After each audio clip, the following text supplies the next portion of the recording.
नमस्कार विद्यार्थियों, आज हम पढ़ेंगे 12वीं कक्षा के हिंदी के पाठ्यक्रम में शामिल फिराक गोरखपुरी द्वारा रचित गजल। गजल के बारे में आप जानते हैं कि गजल जो है वो उर्दू फारसी का एक सुंदर छंद है। गजल के जो है अपने शेर होते हैं और गजल के जो शेर होते हैं उनका स्वतंत्र अर्थ भी होता है, परंतु जो है वो समन्वित रूप से भी जो है जैसे माला में जैसे मनी गुथे हुए होते हैं, इस प्रकार जो है गजल जो है कि प्रत्येक शेर जो है एक दूसरे से जुड़ा हुआ भी जो है होता है। तो फिराक गोरखपुरी द्वारा रचित गजल को जो है हम आज पढ़ते हैं। नौरस गूंचे पंखुड़ियों की नाजुक गिरहें खोले, नौरस गूंचे पंखुड़ियों की नाजुक गिरहें खोले हैं, या उड़ जाने को रंगोबू, या उड़ जाने को रंगोबू गुलशन में पर तोले हैं। नौरस, नौरस होता है बसंत, बसंत ऋतु या नवरस। बसंत ऋतु ने गुंजे होते हैं कलियां और पंखुड़ियां, कलियों की पंखुड़ियों की नाजुक नाजुक कोमल गिरहें गांठों को खोल दिया है। या उड़ जाने को रंगोबू, रंग और बू होता है खुशबू, गुलशन होता है बगीचे में, पर तोलना अपने पंखों को फड़फड़ाना। तो देखते हैं, नौरस गूंचे पंखुड़ियों की नाजुक गिरहें खोले हैं। नवरस अर्थात बसंत ऋतु ने फूलों की कलियों की कोमल गांठों को खोल दिया है। आपको पता है खिलने से पहले कलियां जो है वो ऐसे जुड़ी हुई होती हैं, गांठ के रूप में होती हैं। तो कहता है नवरस ने, बसंत ऋतु ने फूलों की जो कलियां हैं उनकी कोमल गांठों को खोल दिया है, अर्थात जो कलियां हैं वो फूल के रूप में खिल गई हैं। और या उड़ जाने को रंगोबू, गुलशन में पर तोले हैं। और फूलों के खिलने पर ऐसा लगता है कि रंग और खुशबू, फूलों की रंग और खुशबू बगीचे में चारों तरफ उड़ जाने के लिए अपने पंख जो है फड़फड़ा रही हैं। अर्थात जो वातावरण है प्रकृति का, जो नजारा है, जो सौंदर्य है, वो बसंत के आगमन पर बड़ा सुंदर हो जाता है। चारों तरफ जो है फूलों की कलियां खिल जाती हैं और रंग और खुशबू जो है वो पूरे गुलशन, पूरे बगीचे में जो खिली हुई होती है। इस प्रकार जो प्रकृति जो है उसका सौंदर्य बसंत ऋतु के आगमन पर अनुपम होता है, बड़ा सुंदर होता है।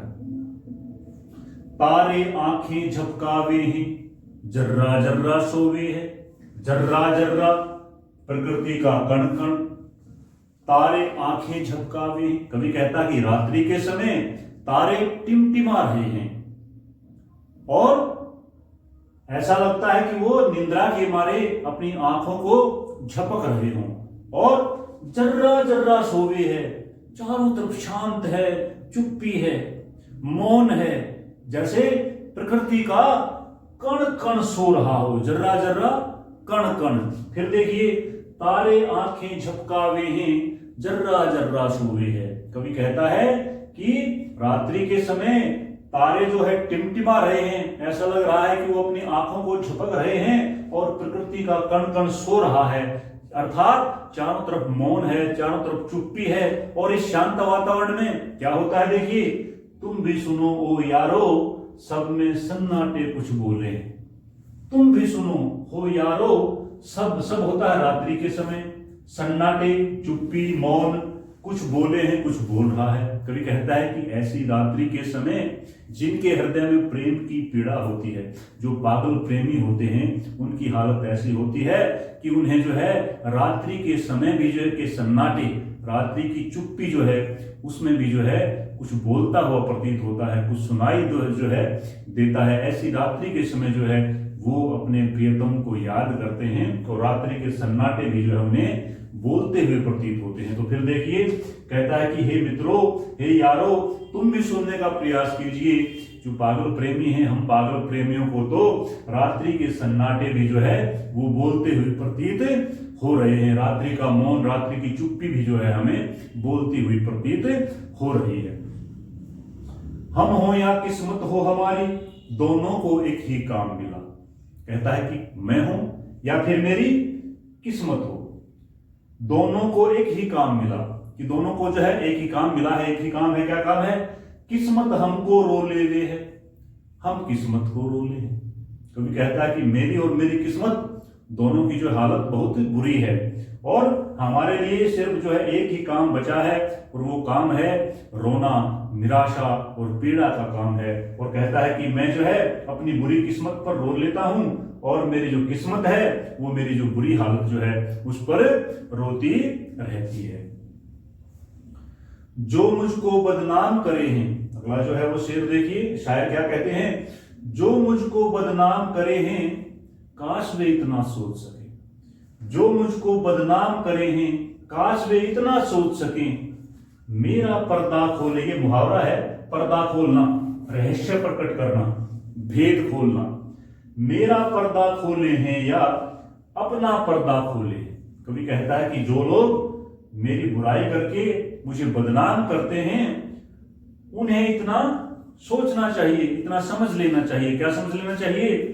मेरा पर्दा खोले हैं कि वो मेरी बुराई करके मेरा रहस्य, मेरा भेद जो है लोगों के सामने प्रकट नहीं कर रहे हैं, बल्कि अपना पर्दा खोले हैं। मेरी बुराई करके वो अपने हृदय में छुपी वैमनस्य और द्वेष की भावना को प्रकट करके अपना ही रहस्य, अपना ही भेद जो है दूसरों के सामने प्रकट कर रहे होते हैं। अर्थात जो है जो दूसरों की बुराई करता है उसका स्वयं का भेद जो है दुनिया के सामने खुल जाता है, क्योंकि दूसरों की बुराई करने वालों के हृदय में द्वेष भावना, ईर्ष्या की भावना छुपी होती है। तो कवि क्या कहता है कि जो मेरी बुराई करके मुझे बदनाम करने का प्रयास करते हैं उन्हें समझना चाहिए कि वो मेरी बुराई करके मेरा रहस्य प्रकट नहीं कर रहे, मेरा भेद नहीं खोल रहे हैं, बल्कि जो है वो अपने हृदय में छुपे ईर्ष्या के भावों को प्रकट करके अपना ही रहस्य जो है, अपना ही भेद जो है वो खोल रहे होते हैं।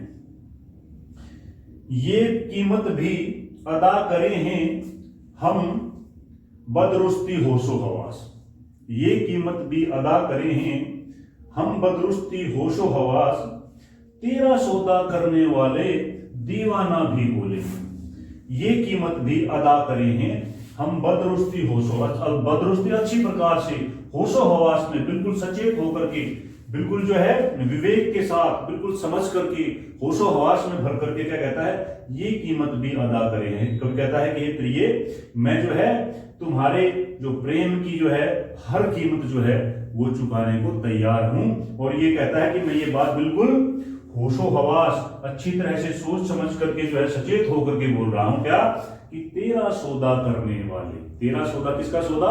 प्रेम का सौदा। कि जो प्रेम का सौदा करते हैं दीवाना भी बोले, उनकी हालत तो दीवानों जैसी हो जाती है, पागल प्रेमियों जैसी हो ही जाती है। अतः जो है मैं तुम्हारे प्रेम में जो है ये कीमत भी जो है अदा करने के लिए, ये कीमत भी चुकाने के लिए तैयार हूं। तुम्हारे प्रेम में जो है मैं पागल प्रेमियों जैसी हालत को अपनाने को भी तैयार हूं, क्योंकि जो पागल जो प्रेम का सौदा करते हैं उनकी हालत तो पागल प्रेमियों जैसी, दीवानों जैसी हो ही जाती है।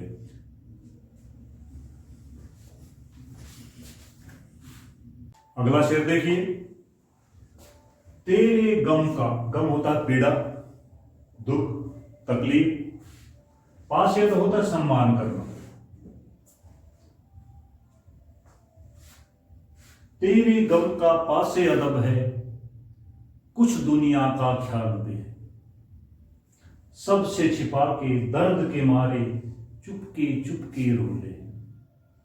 तेरे गम का पासे अदब है।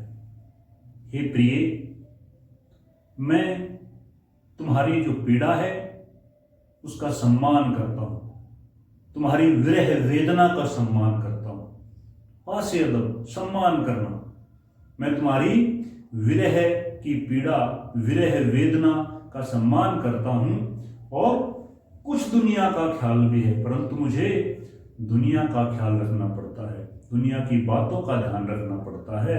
इसलिए सबसे छिपा के दर्द के मारे चुपके चुपके रो कि मैं जो है इस प्रेम की पीड़ा के कारण, इस वियोग की वेदना के कारण मैं जो है सबसे अलग जाकर के, सबसे छुपा करके जो है चुपके से एकांत में रोता रहता हूं और अपनी पीड़ा को भोगता हूं। फितरत का कायम है तवाजुन आलमे हुस्नो इश्क में भी।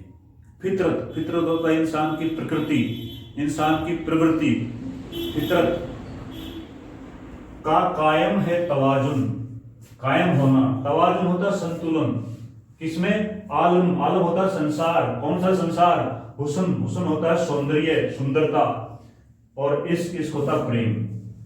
प्रेम और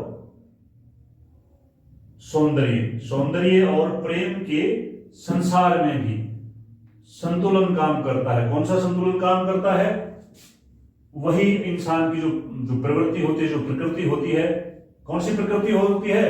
उसको उतना ही पाते हैं खुद को जितना खोले हैं, कि किसी चीज को प्राप्त करने के लिए पहले कुछ देना पड़ता है, कुछ खोना पड़ता है, अपनी तरफ से देना पड़ता है।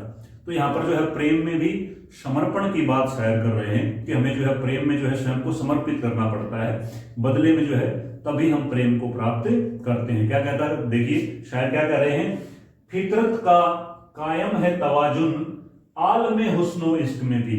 ये आलमे हुस्नो इश्क, सुंदरता और प्रेम के संसार में जो है भी इंसान की उसी प्रकृति, उसी प्रवृत्ति का जो संतुलन काम करता है। कौन सी प्रवृत्ति? कि उसको उतना ही पाते हैं खुद को जितना खोले हैं, कि हम जो है प्रेम को उतना ही जो प्राप्त करते हैं, स्वयं को हम जितना प्रेम में खो देते हैं, स्वयं को हम जितना प्रेम में समर्पित करते हैं, बदले में जो है प्रेम जो है हमें उतना ही प्राप्त होता है। इस जो शेर में जो है बच्चे कई बार जो है वो कुछ परेशानी अनुभव करते हैं, कुछ संदेह करते हैं। फिर देख लीजिए कि फितरत का कायम है तवाजुन आलमे हुस्नो इश्क में भी, कि प्रेम और सुंदरता के संसार में भी आदमी की वही प्रवृत्ति, आदमी की वही फितरत का जो काम करती है, उसी जो प्रवृत्ति, उसी जो है आदमी की प्रकृति का संतुलन काम करता है, कि जो है हम जो है बदले में प्रेम को उतना ही प्राप्त करते हैं, स्वयं को जो है प्रेम में जो है जितना समर्पित करते हैं, अपने आप को जितना प्रेम में हम खोते हैं, उतना ही बदले में हमें प्रेम प्राप्त होता है। आबो ताब असरार न पूछो तुम भी आंखें रखो। आबो ताब असरार, आबो ताब होता है चमक धमक या सुंदरता। असरार, असरार होता है शायरी की, शेरों की। ने पूछो, मुझसे मत पूछिए। तुम भी आंखें रखो, आंखें रखना मुहावरा है वैसे ये, आंखें रखना समझदार होना। तुम्हारे पास भी आंखें हैं, तुम भी समझदार हो।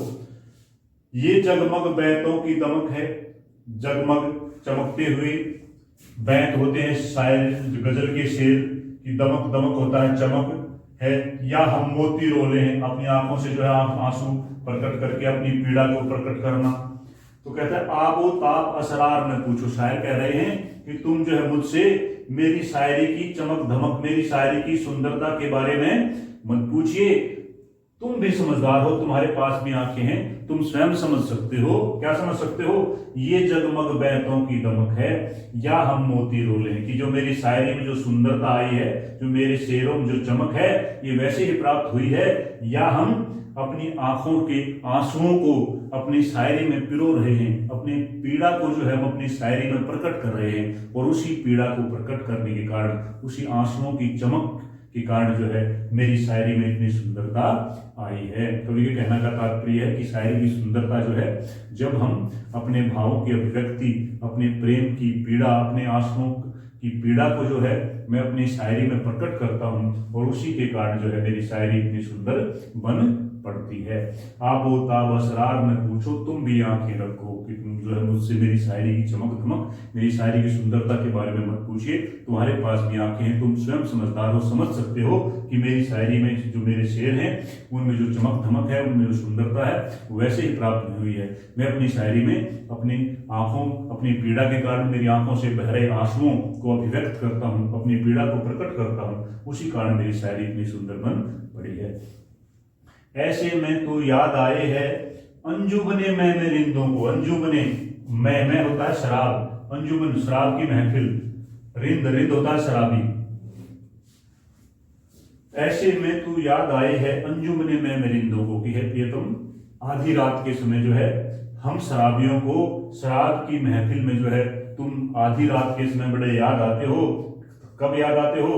रात गए गर्दू के फरिश्ते, की आधी रात व्यतीत हो जाने पर गर्दू पे होता है आकाश में, फरिश्ते होता है देवता लोग, देवदूत, बाबे गुने होता है पाप, और पापों का लेखा जोखा खाता जग संसार का खोलते हैं। कहता है कि आधी रात के समय हम शराबियों को शराब की महफिल में उस समय तुम जो है बड़े याद आते हो, जिस समय जो है रात्रि जो है व्यतीत हो जाने पर आकाश में जो देवदूत हैं वो संसार के गुनाहों का, संसार के पापों का जो खाता लेखा जोखा जो है खोल कर बैठते हैं, उनका हिसाब किताब लगाते हैं। आधी रात व्यतीत हो जाने पर जब आकाश में देवता लोग पूरे संसार के पापों का हिसाब किताब कर रहे होते हैं, लेखा जोखा कर रहे होते हैं, उस समय जो है शराब की महफिल में हम शराबियों को तुम बड़े याद आते हो। सदके फिराक एजाज सुखन के, सदके होता है कुर्बान होना, फिराक अपने फिराक जो है गोरखपुरी द्वारा रचित है ये, तो उन्हीं फिराक का ये जिक्र है यहाँ पे। सदके फिराक एजाज सुखन, एजाज सुखन होता है शायरी की सुंदरता कह लीजिए या काव्य सौंदर्य कह लीजिए, कि तुम्हारी शायरी की जो सुंदरता है उस पर सदके, उस पर कुर्बान होना। कैसे उड़ा ली ये आवाज, कि तुमने ये आवाज कैसे उड़ा ली, कहां से चुरा ली, कैसे सीख ली, ये तात्पर्य इसका। आवाज मतलब ये शायरी, तुमने ये शायरी कहां से सीख ली। सदके फिराक एजाज सुखन की, कैसे उड़ा ली ये आवाज, की फिराक मैं जो है तुम्हारी शायरी पर कुर्बान जाता हूं, तुमने जो है तुम्हारी शायरी की जो सुंदरता है या तुम्हारा जो काव्य सौंदर्य है उस सुंदर शायरी पर मैं कुर्बान हूं, कुर्बान जाता हूं। तुमने ये आवाज कहां से उड़ा ली, ये सुंदर शायरी जो है तुमने कहां से सीख ली।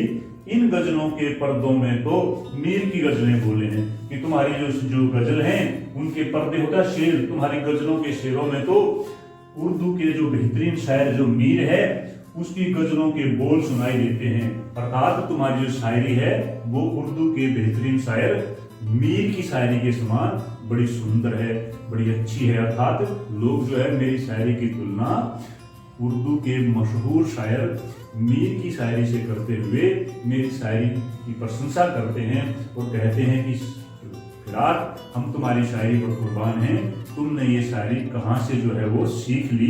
तुम्हारी शायरी के शेरों में, तुम्हारी गजलों के शेरों में तो मीर की गजलों के शेर सुनाई देते हैं। अर्थात तुम्हारी जो शायरी है वो मीर की शायरी की तरह जो है बहुत ही सुंदर, बहुत ही बेहतरीन है। तो ये थी हमारी गजल। आशा है आप इसकी जो प्रत्येक जो शेर है गजल का उसको अच्छे से जो है समझ गए होंगे। फिर भी जो है आपको कहीं भी कोई संशय है किसी भी जो शेर के बारे में तो आप जो है वो कमेंट में लिखिए। मैं पुनः जो है इसके जो अर्थ है उसको लेकर के हाजिर होऊंगा, उसे स्पष्ट करूंगा। तब तक के लिए जो है आपने अगर इस चैनल को सब्सक्राइब नहीं किया है तो इस चैनल को जो है वो सब्सक्राइब अवश्य कर लें, ताकि जो है हमारी जो आने वाली वीडियो जो अर्थशास्त्र और हिंदी विषय पर होगी आप तक जो है वो बड़ी आसानी से पहुंच सकें। आपका बहुत बहुत